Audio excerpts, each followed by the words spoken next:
On my wedding day, my son and daughter-in-law mocked my new husband right in front of 400 guests. They said he wasn't a stepfather. They called him trash. My daughter-in-law's entire family roared with laughter, while I felt the world collapsing beneath my feet. I stood up, shaking with fury, and threw every single one of them out of the reception. It was then that my husband looked at me with a profound calm I had never seen before and said something that changed my life forever. "Honey, I'm a billionaire, but let me tell you how I got to this moment, because what happened next was something none of them could have ever imagined." Welcome to my channel. I share new life stories here every day, and I'd really appreciate it if you hit subscribe and liked my video. Now let's jump back into my story. I'm sure you'll love it if you keep listening till the end. It all started 3 hours earlier when I, Eleanor, or Ellie, as my friends call me, at 61 years old, stood in the most magnificent event space I had ever seen. 400 guests filled every seat, upholstered in ivory velvet. The tables shimmered with cream silk linens and towering centerpieces of white and gold flowers that looked like they were pulled straight out of a magazine. I had hired the best musicians, the top caterer, all paid for with my life savings. I wanted this day to be flawless, because after 15 years of widowhood, of loneliness, of nights spent crying in silence, I had finally found love again. Elias, or Eli Vance, stood beside me at the altar in his modest but immaculate gray suit. His silver hair was neatly combed, his hands calloused from years of honest work. He wasn't rich. He didn't drive a luxury car and lived in a small apartment in a simple neighborhood. But when he looked at me, I felt like the most valuable woman in the universe. That was the only thing that mattered. Then I heard the first loud, mocking, venomous laugh. It came from the third row, exactly where my son, Darius, was seated next to his wife, Tasha. Darius was 38 years old, wearing an Italian suit that cost more than $3,000 and a Rolex watch on his wrist. He had always made it clear to me that money was the most important thing in life. Tasha was worse. That 35-year-old woman in her overly tight blood-red dress with long black painted nails and a superior attitude had made my life hell since the day she married my son. She came from a family that considered themselves upper crust, though we all knew her father had made his fortune through shady business dealings. "Look at that," I heard Tasha whisper to her mother, loud enough for me to hear. "The old woman is marrying a pauper." Her mother, Brenda Jenkins, a woman with too many fake gold necklaces clanging around her neck, laughed, covering her mouth with her hand. "Poor Ellie. At her age, she can't catch anything better." I felt my cheeks burn, but I kept my gaze fixed on the minister. Eli gently squeezed my hand as if to say, "It'll be all right." But things were just getting started. The officiant continued the ceremony, speaking about love, respect, and the sacred union of marriage. I tried to concentrate on his words, on the moment I had dreamed of for months, but the stifled laughter and cruel comments kept coming from my own family's section. "Did you see his shoes?" one of Tasha's cousins whispered. "They look like they were bought at a thrift store." "And that suit?" another added. "My gardener dresses better." The entire row of the Jenkins family chuckled under their breath. They were like vultures waiting for the perfect moment to attack. I felt my heart breaking into pieces, but Eli remained serene, dignified, as if none of it affected him. That gave me the strength to continue.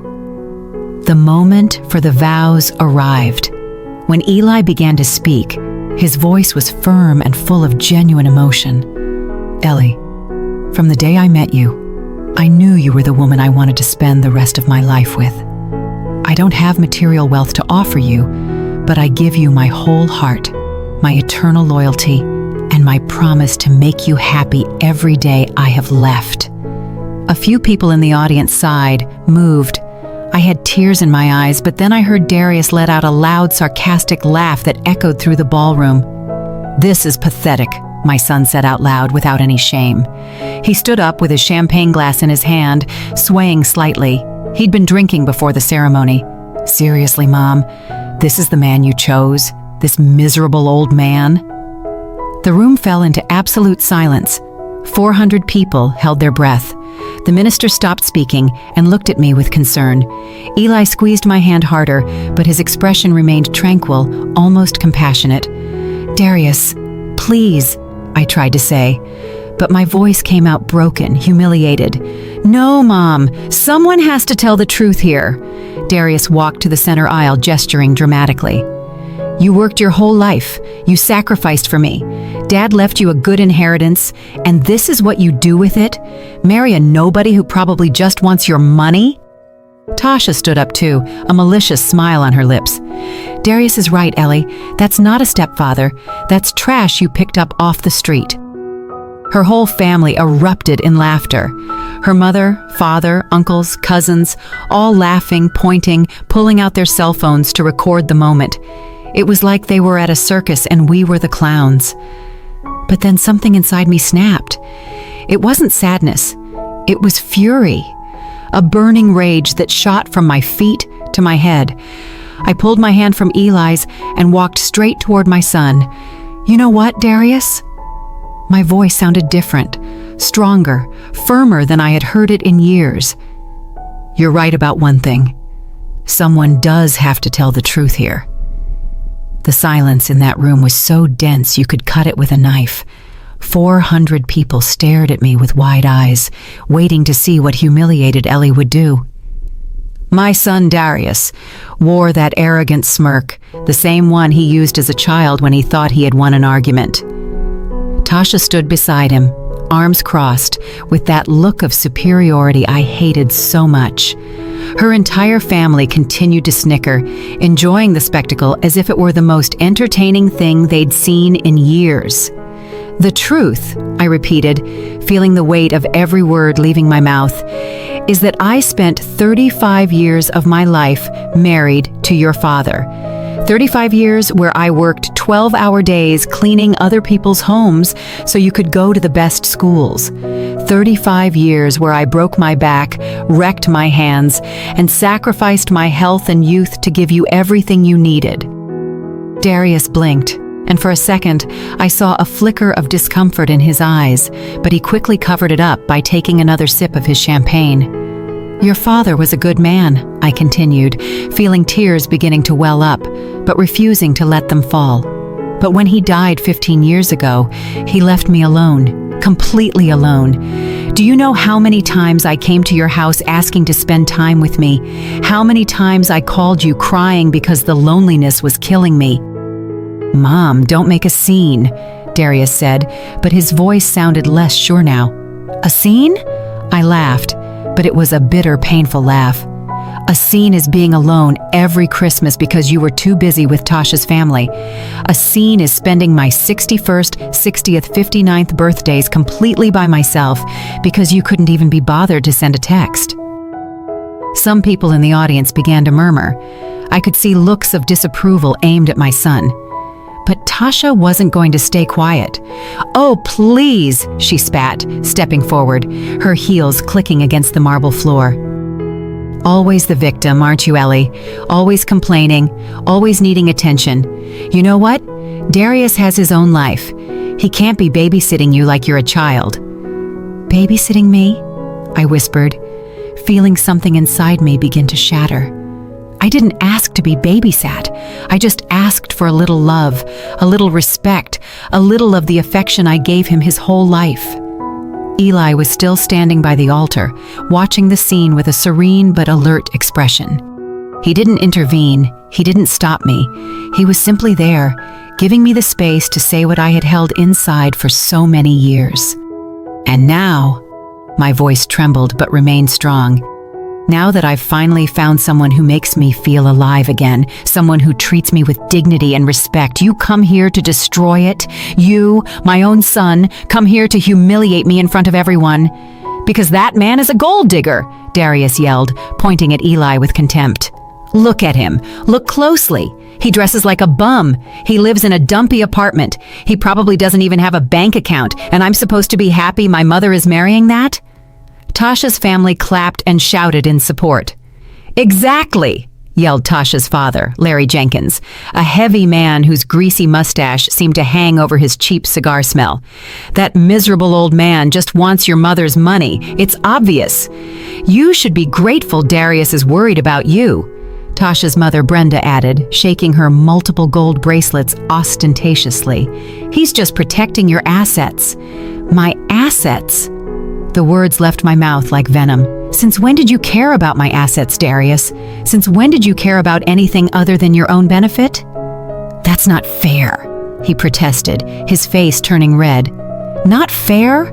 Let me tell you what's not fair. It wasn't fair that when I needed $1,000 for surgery 3 years ago, you told me you had no money, but 2 weeks later, you bought that Rolex you're wearing. It wasn't fair that when I asked to borrow $5,000 to repair my house, you made me sign a document with interest, as if I were a stranger. It isn't fair that every time I asked for help, you treated me like a bother, like a burden." The murmurs in the audience grew louder. I could see some people nodding their heads, others looking at Darius with critical eyes. My friends, the few I had invited, had tears in their eyes. Vivian Lewis, my best friend for 30 years, was openly crying. But Tasha wasn't finished. That woman never knew when to shut up. "You know what's really going on here, Ellie," she said, walking toward me with that superior attitude that made my blood boil. "You're desperate. You're old, you're alone, and you grabbed the first man who paid you any attention. It's pathetic. It's embarrassing. And frankly, my whole family is here as witnesses to the worst decision you've ever made." Her family roared in approval. The cousins, the uncles, even the friends they had brought, all laughing, all mocking. Some were recording with their phones, capturing every second of my humiliation to share later on social media. I could imagine the captions, "Crazy old lady marries a beggar," or "The most pathetic wedding of the year." I felt something inside me finally break. It wasn't sadness, it wasn't pain, it was determination, a strength I didn't know I possessed. I turned and walked to Eli, who was still standing by the altar with that inexplicable calm. I took his hand and looked him in the eyes. "Are you sure you want to marry me?" I asked in a low voice. "Because my family is a mess, and they clearly don't deserve to be here." Eli smiled.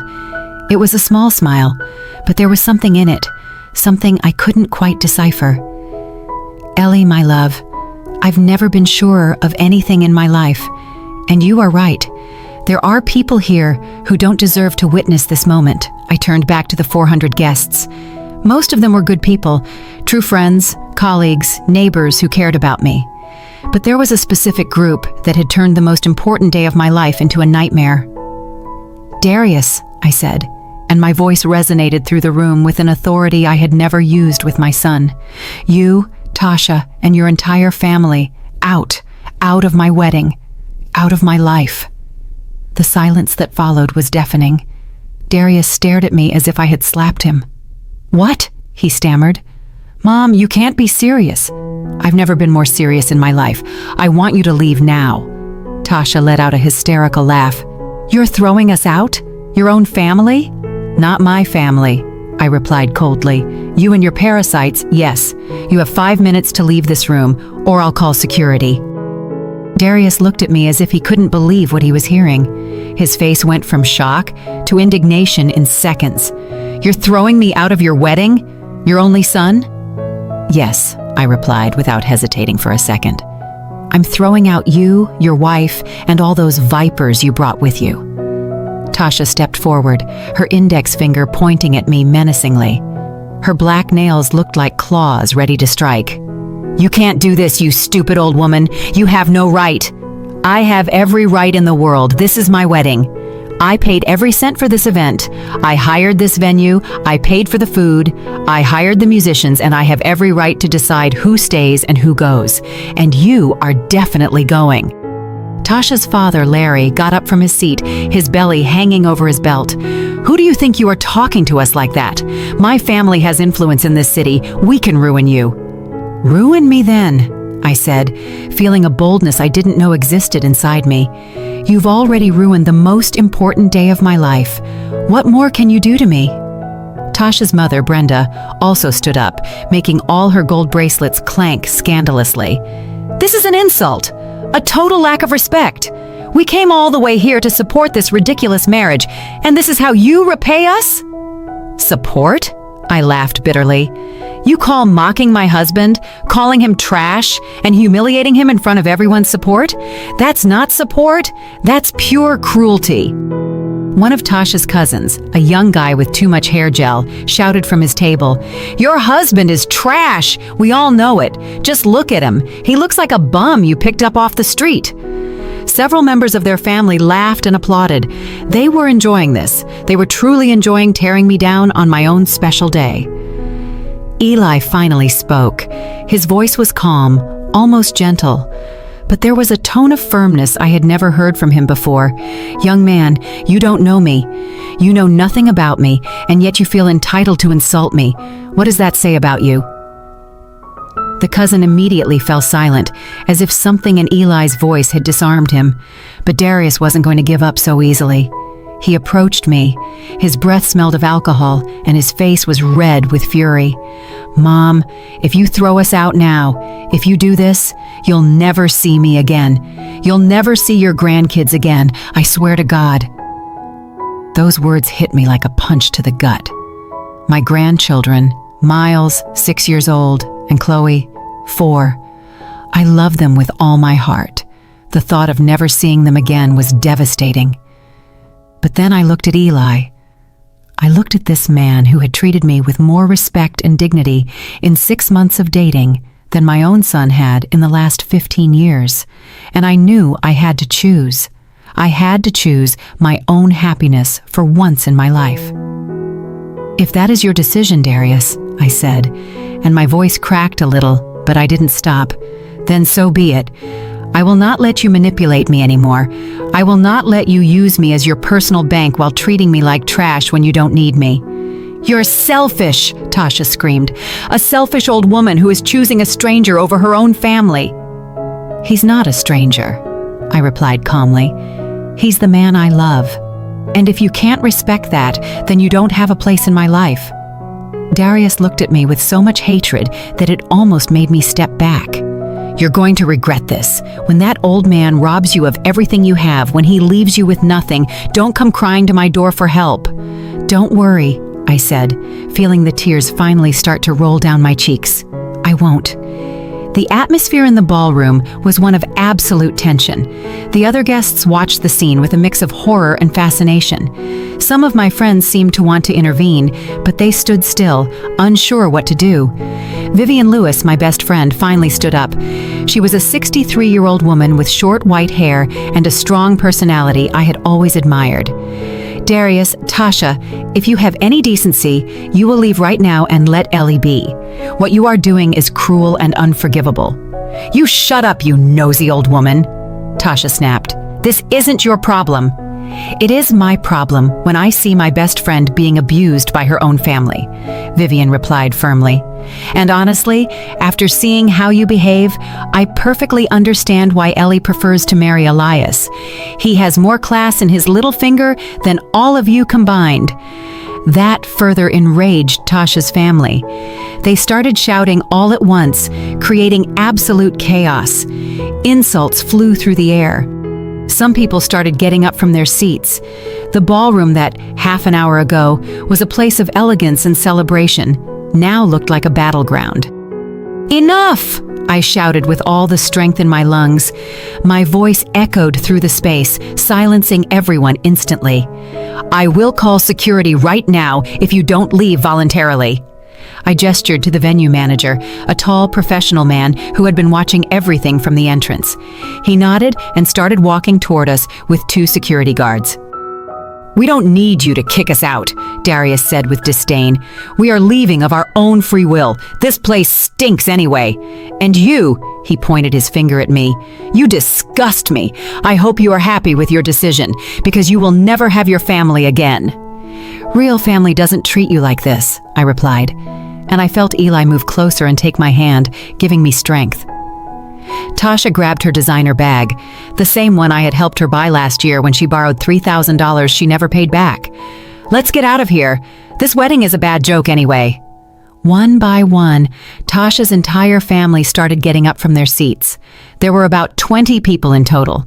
They gathered their belongings with exaggerated movements, making as much noise as possible, making sure their exit was as dramatic as their behavior throughout the ceremony.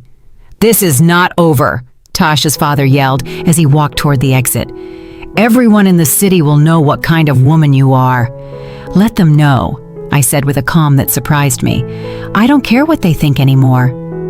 As the procession of toxic people left the room, some even pushing chairs and throwing napkins on the floor as a final act of rebellion, the rest of the guests remained in absolute silence.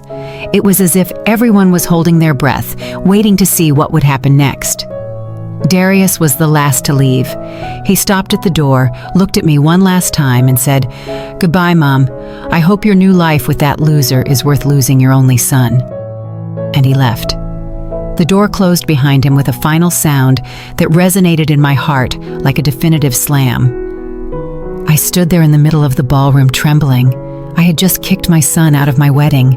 I had just potentially broken my relationship with him forever. I had just lost access to my grandchildren, the only innocent creatures in this whole horrible situation. Tears fell freely down my face. My makeup was ruined. My champagne-colored dress had tear stains. The happiest day of my life had turned into an absolute nightmare. Then I felt Eli's arms wrap around me. He hugged me with such tenderness, with such strength, that for a moment I felt everything would be all right.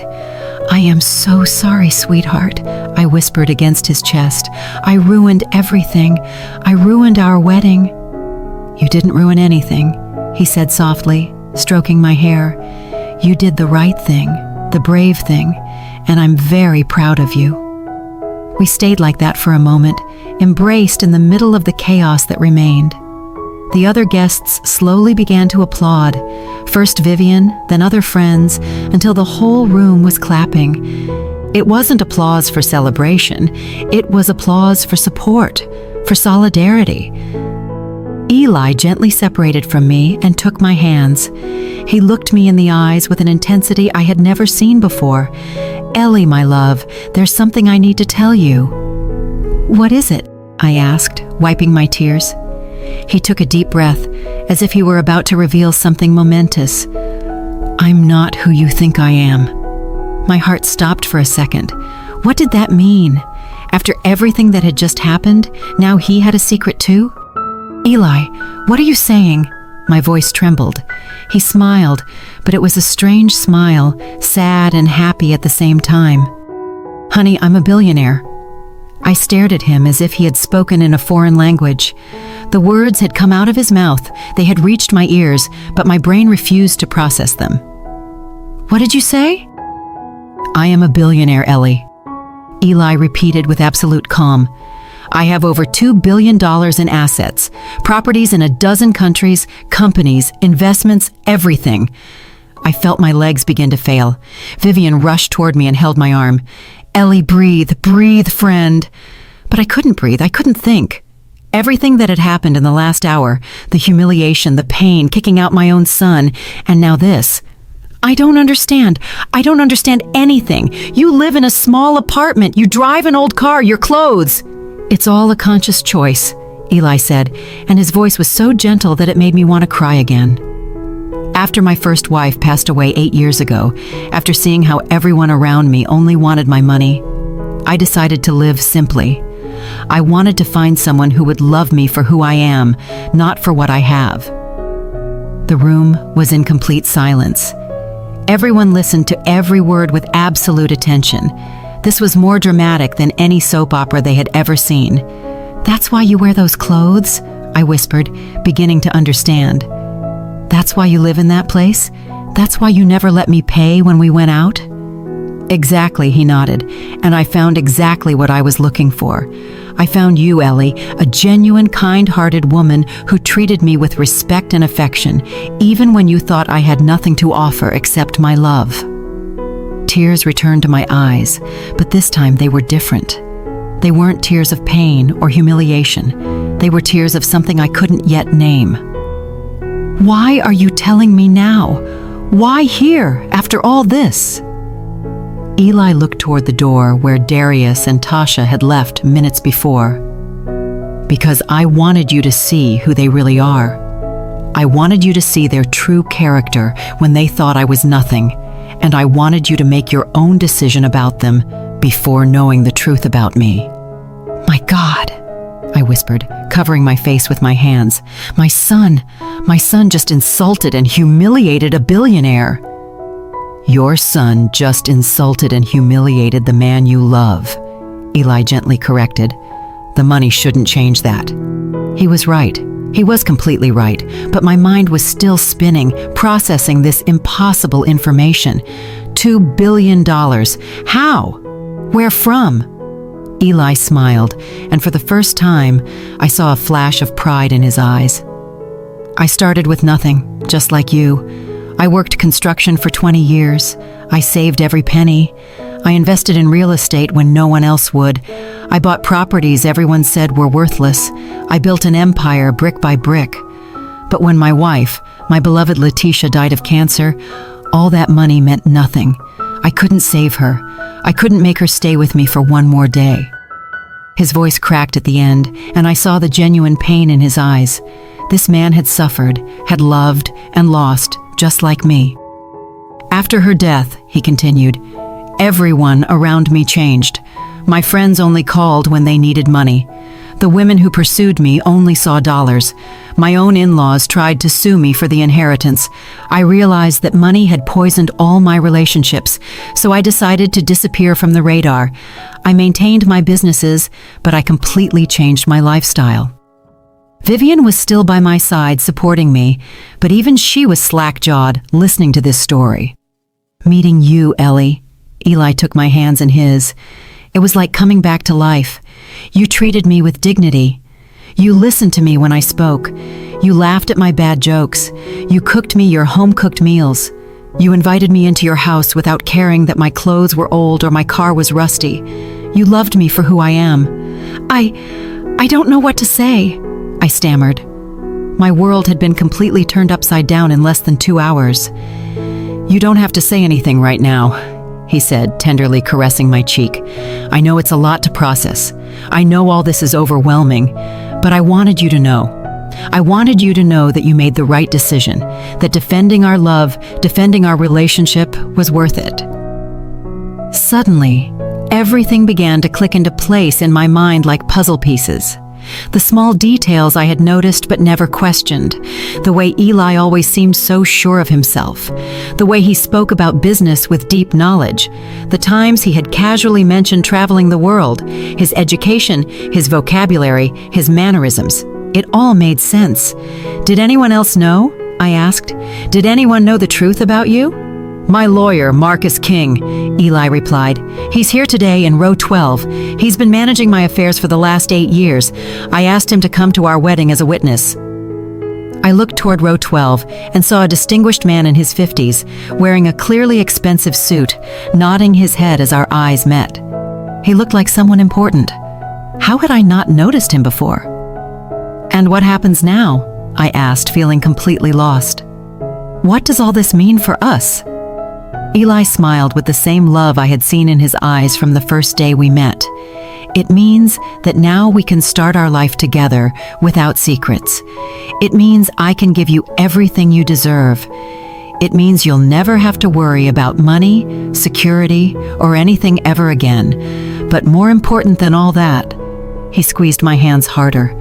It means I found someone who truly loves me, and that is worth more than all the millions in the world. Tears streamed down my face freely. Now I couldn't control them. It was all too much. The emotion, the shock, the revelation, everything mixed in a whirlwind of feelings I couldn't process. Vivian hugged me tightly. Girl, I always told you this man was special. I always knew it.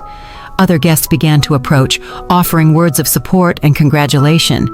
But I remained in a state of shock, trying to process this new reality.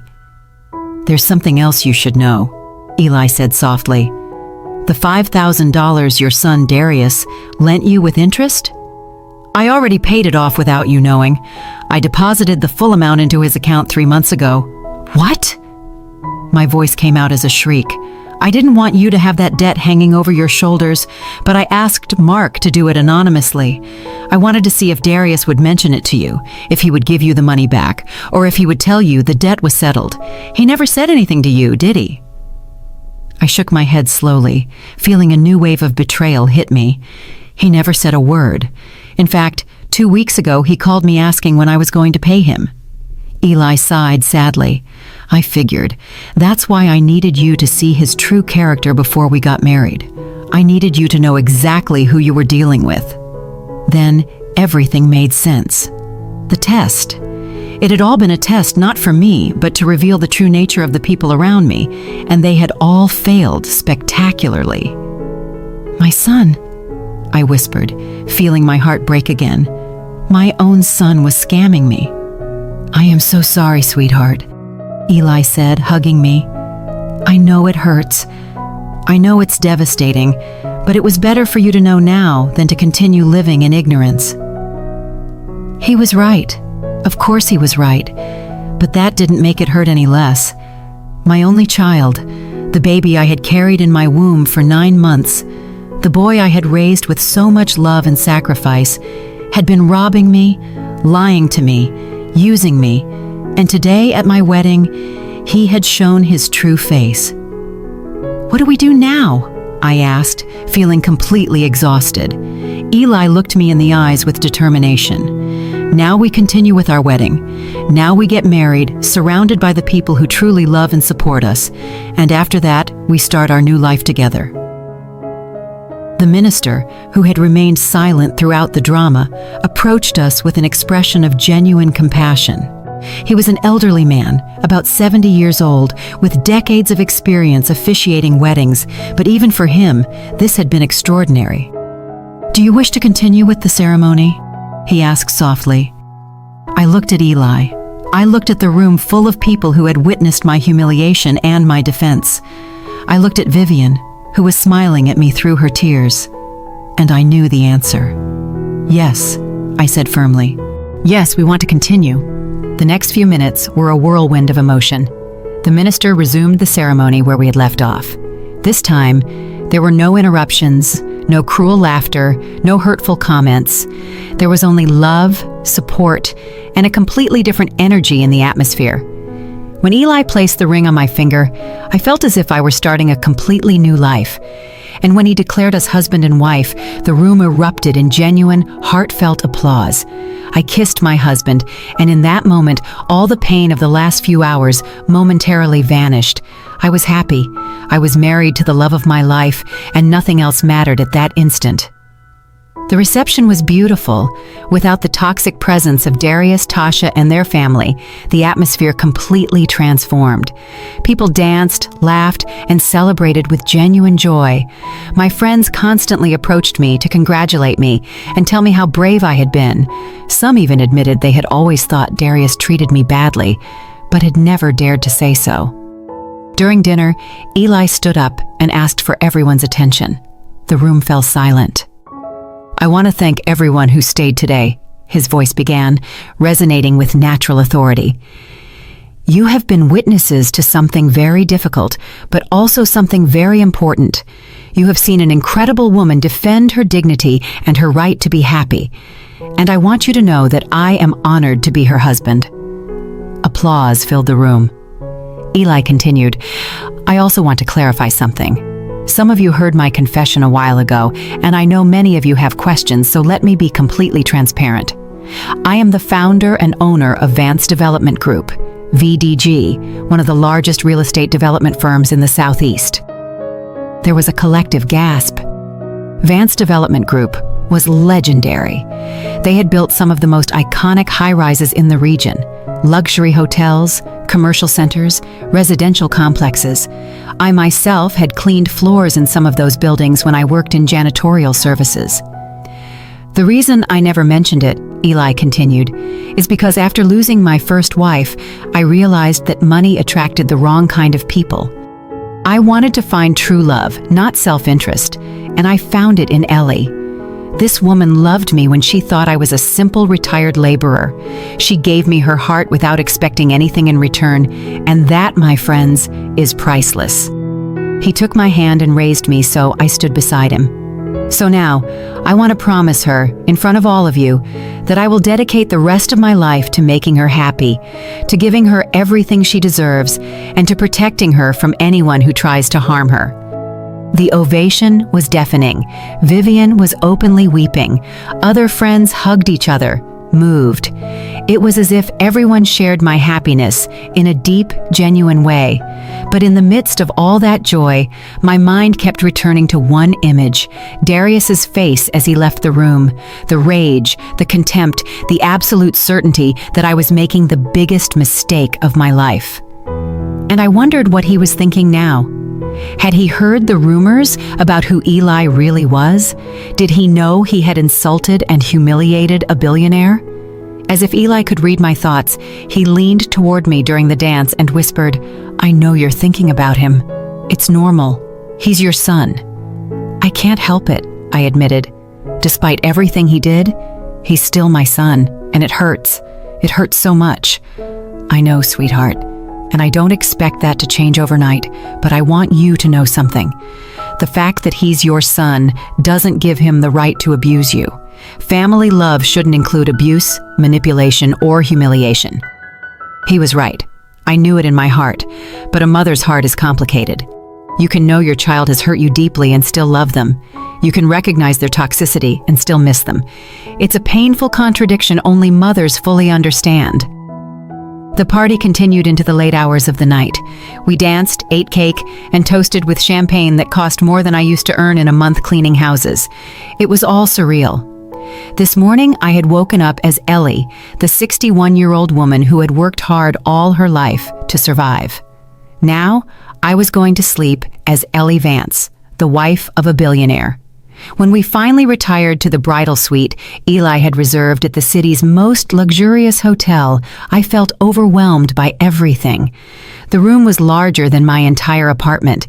It had floor-to-ceiling windows overlooking the entire illuminated city, a massive bed with sheets that probably cost thousands of dollars, and a marble bathroom with a tub that looked like a small pool. "Are you all right?"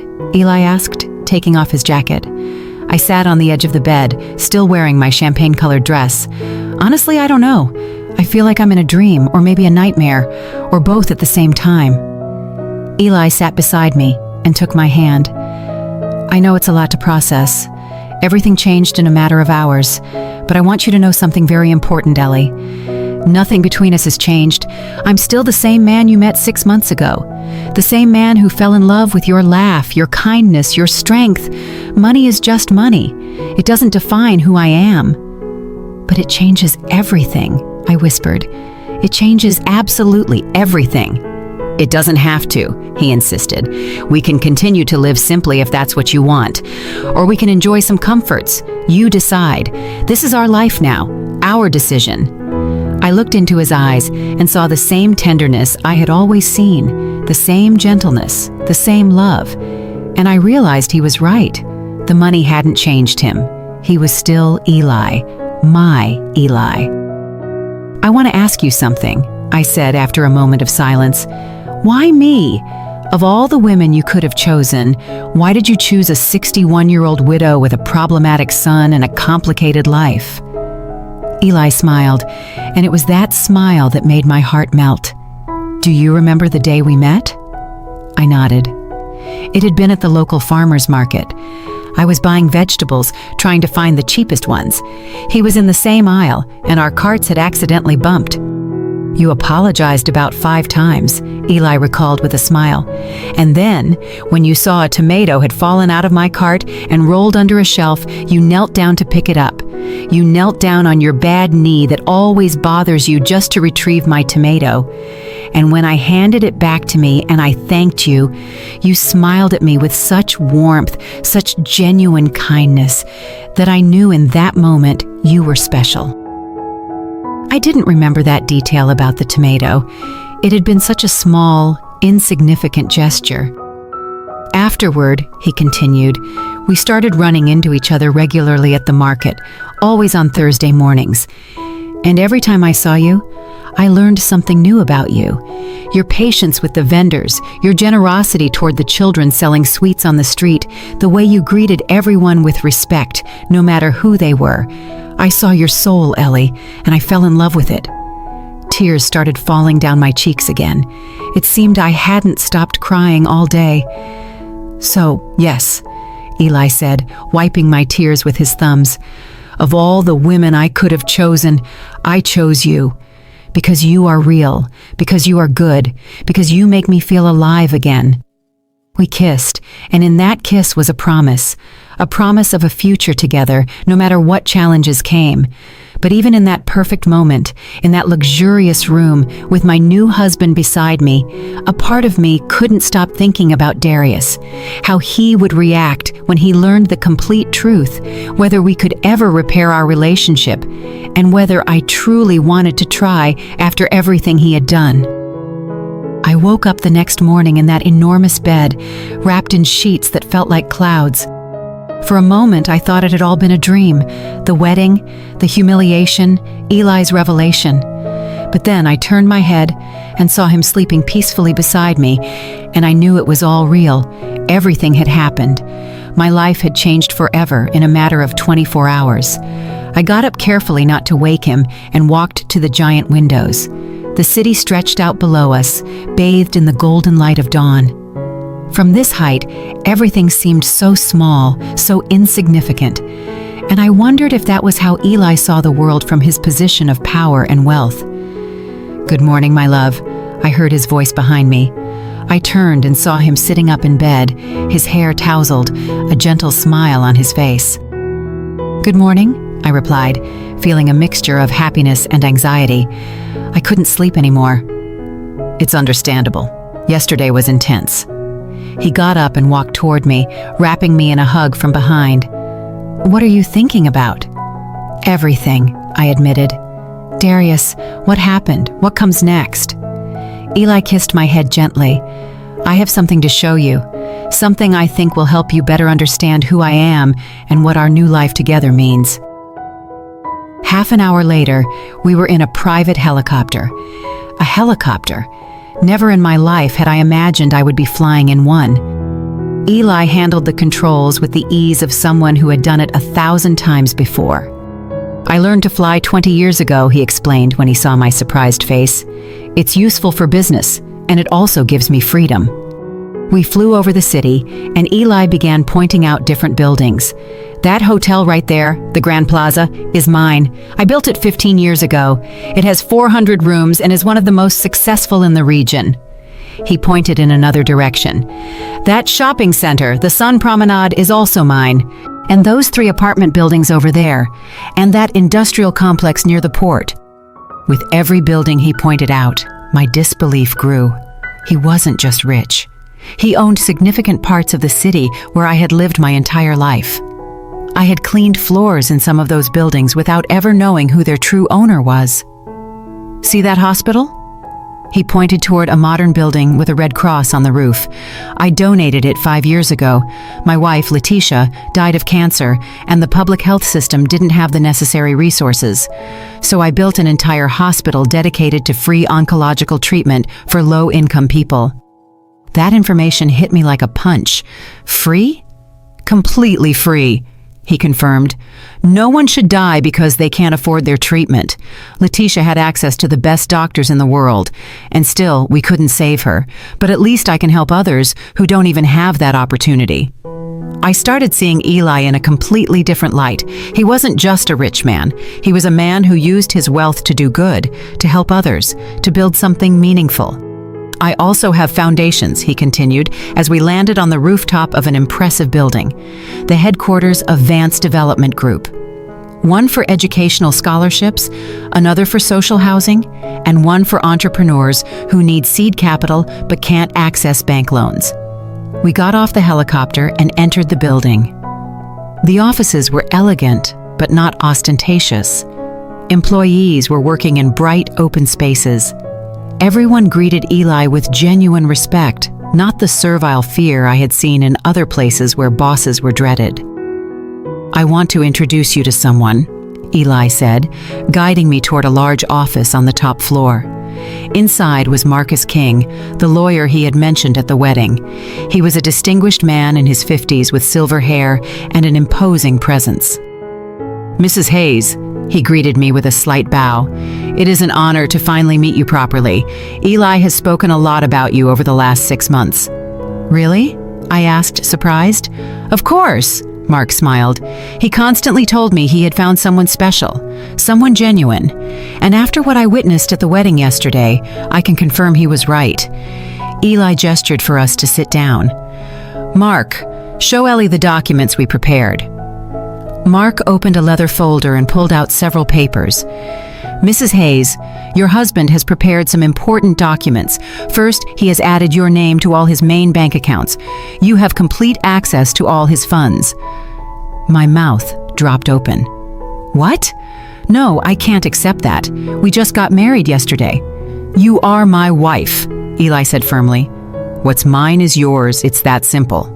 "In addition," Mark continued, "he has transferred the title of 3 properties into your name: a beach house, a city apartment, and a mountain retreat. He has also established an investment fund in your name with an initial value of $50 million. I felt dizzy. $50 million for me? A woman who had spent most of her life worrying about how to pay the rent each month. "Eli, this is too much," I protested. "I can't." "Yes, you can," he interrupted gently. "And there's more. I've also established trust funds for your grandchildren. Miles and Chloe will each have $10 million available when they turn 25, specifically for their education, starting a business, or whatever they choose to do with their lives." Tears began to fall down my face. My grandchildren. Despite everything Darius had done, Eli was thinking about my grandchildren's future. "Why?" was all I could say. "Because they are innocent," Eli replied.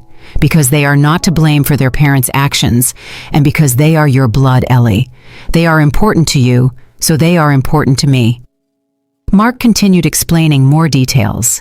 Life insurance policies, diversified investments, commercial properties. The amount of money was so astronomical that my brain simply couldn't process it. "Also," Eli said after Mark finished, "I want you to know that you have total freedom about how you want to live your life. If you want to continue living simply, we can do that. If you want to travel the world, we'll do it. If you want to dedicate yourself to charitable causes, I will support you completely. This is your life now, Ellie. You decide how you want to live it." We spent the rest of the day touring his company's facilities. I met managers, architects, and engineers. Everyone spoke of Eli with genuine admiration. He wasn't just a boss, he was a leader who cared about his people. He had created training programs, generous benefits, and opportunities for real growth. "My philosophy has always been simple," he explained as we ate at an exclusive restaurant on the top floor of the building. "If you take care of your people take care of your business. Many of my employees have been with me for more than 20 years. I've watched them grow, start families, achieve their dreams, and that makes me happier than any amount of money." By the afternoon, when we returned to the hotel suite, I felt completely overwhelmed. I had seen and learned so much in a single day. My perspective on everything had drastically changed. "How are you processing all this?" Eli asked as we sat on the balcony with a glass of wine. "Honestly, I don't know," I admitted. "Part of me still feels like I'm going to wake up, and it will all be a dream. Another part of me feels guilty." "Guilty? Why?" "Because while I was struggling to survive, cleaning floors in buildings that were yours, you had all this power, all this wealth. It feels, I don't know, disproportionate." Eli nodded thoughtfully. "I understand that feeling. Inequality in the world is brutal and unfair. That's why I do what I do. The foundations, the hospital, the housing programs. I try to use my privilege to create opportunities for others. But you're right, it will never be enough. I can never fully compensate for the injustice of the system." "And Darius?" I asked, finally voicing the question that had been circling in my mind all day. "What about him?" Eli sighed. Mark has been monitoring the situation. Apparently, your son and Tasha are having some serious financial problems. They've been living beyond their means for years. They have massive debts. And now, after what happened yesterday, some of his business partners are distancing themselves from them. How do you know all that? I asked, surprised. Because I asked for an investigation, Eli admitted. Not to harm them, but to understand the complete situation. And what we discovered is worrying, Ellie. Your son is on the verge of bankruptcy. He owes money to a lot of dangerous people. I felt my stomach clench. How bad is the situation? Very bad. He owes close to $2 million between bank loans, credit cards, and failed investments. And some of his creditors are not exactly patient or legal. My heart sank. Despite everything Darius had done to me, he was still my son. The thought of him being in danger terrified me. $2 million? I repeated, feeling panic begin to set in. How is it possible for him to owe that much money? Eli took my hand. According to Mark's investigation, Darius invested in several fraudulent businesses. He bought shares in shell companies. He borrowed money at loan shark rates to maintain his lavish lifestyle, and Tasha didn't help. She spends as if money were unlimited. Designer bags, jewelry, trips to Europe, all on credit cards that are already maxed out. I covered my face with my hands. My God, and here I am with access to millions while my son is sinking in debt. Ellie, look at me. Eli gently lifted my chin so our eyes met. Your son publicly humiliated you, called you horrible things, ruined the most important day of your life, and he did it when he thought I had nothing to offer you. Do you truly believe he deserves your compassion after that? He's my son, I whispered, tears starting to fall again. I know he treated me horribly. I know he was cruel, but he's still my son, Eli. I can't just turn off those feelings. Eli nodded with understanding. I know, and I'm not asking you to, but you need to understand something. If you give him money now, if you bail Darius out of this situation, he will never learn. He will never face the consequences of his actions, and most importantly, he will never truly value your sacrifice. But you said some of his creditors are dangerous. What if they hurt him?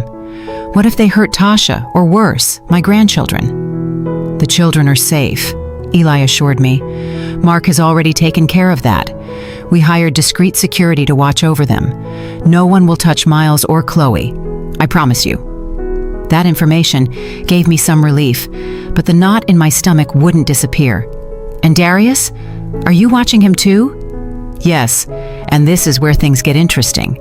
Eli leaned back in his chair. His expression became more serious.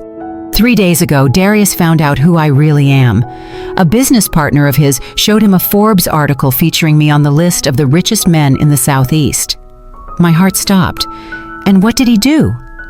At first, he didn't believe it. He thought it was a coincidence of names, but then he looked up photos and recognized me. Since then, he has tried to contact me 12 times, calls, texts, emails, all through my company's official channels. And what did you do? Nothing. I ignored every attempt, but Mark saved all the messages. Do you want to hear what he said? I wasn't sure I wanted to know, but I nodded anyway. Eli pulled out his phone and started reading. First message. Mr. Elias Vance, I sincerely regret the misunderstanding at the wedding. I was unaware of who you were. Please allow me to explain. He paused and looked at me. Notice how he says he regrets the misunderstanding, not his actions, as if the problem was simply that he didn't know I was rich. He continued reading. Second message. Mr. Vance, this is Darius, Ellie's son. I urgently need to speak with you about a business matter. I have a proposal that could be mutually beneficial. Eli let out a bitter laugh. He doesn't even mention his mother. He goes straight to asking for business favors. Third message. He kept reading. This one was sent yesterday evening. Mr. Vance, I am going through a complicated financial situation. As your wife's son, I hoped we could speak as family. I am sure we can reach an agreement that benefits everyone, especially Mom. I felt nauseated. He's using my name to manipulate you. Exactly. And there's more. Message number 7. Mr. Vance, I know I made mistakes at the wedding. I was drunk and wasn't thinking clearly. But I am Ellie's only son. The grandchildren she adores are my children. Do you really want to break that family relationship? I can make her happy if you help me resolve my current problems. That's emotional blackmail, I said, feeling rage begin to replace worry. Absolutely. And the most recent message, sent this morning. Elias, I need $500,000 by the end of the week, or I will be in serious trouble. As my mother's husband, you have a moral obligation to help her family. I promise to pay it all back with interest. I trust in your understanding. I remained silent for a long moment, processing everything I had just heard. My son hadn't called to apologize to me. He hadn't tried to repair our relationship. He hadn't shown an ounce of genuine repentance. He only wanted money. He was only trying to use my marriage to solve his own financial problems. What are you planning to do? I finally asked. The question is, what do you want me to do? Eli replied, you are his mother. You are my wife.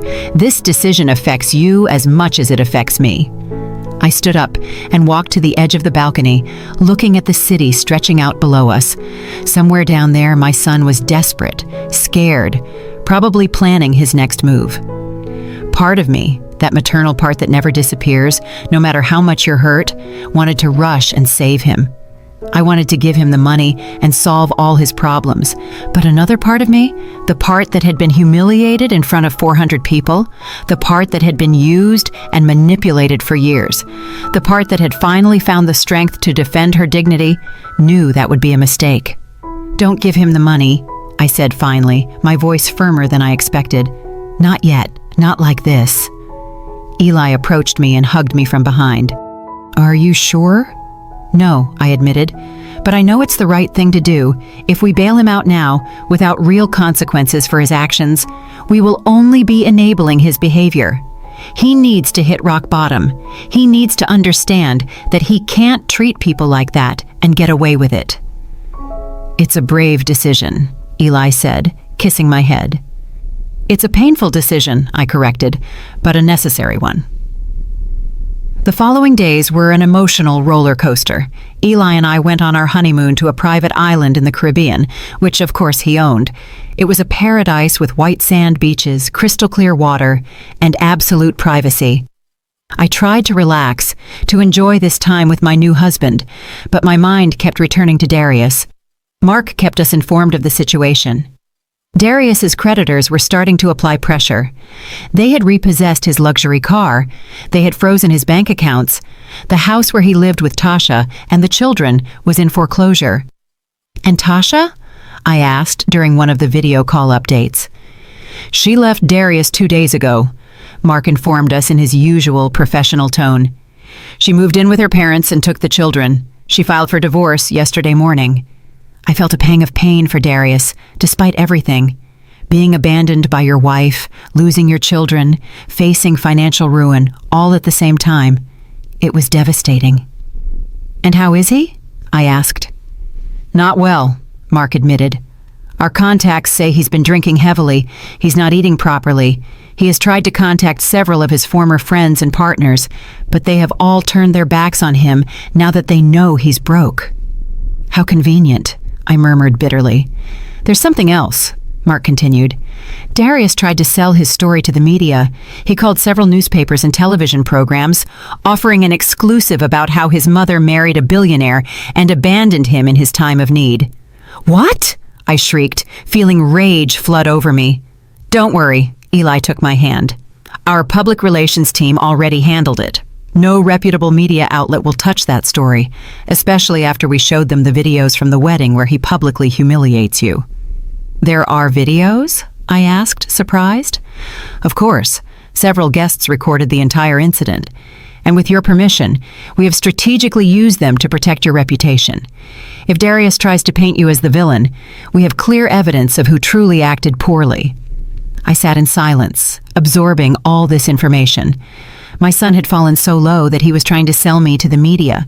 He was trying to use my happiness, my new life, as a way to make money and play the victim. I think, I said slowly, that I need to see him. Eli looked at me with concern. Are you sure that's a good idea? No, but I have to do it. I need to look him in the eyes and tell him exactly how I feel. I need that closure. 3 days later, I was standing in front of a rundown apartment building in one of the city's poorest neighborhoods. It was an area I knew well. I had lived in similar places for years when Darius was little. The smell of dampness and garbage filled the air. The walls were covered in graffiti, and the stairs creaked dangerously under my feet as I climbed to the 3rd floor. Eli had insisted on accompanying me, but I asked him to wait in the car with the bodyguards, who were now apparently a permanent part of my life. This was something I needed to do alone. I knocked on the door of a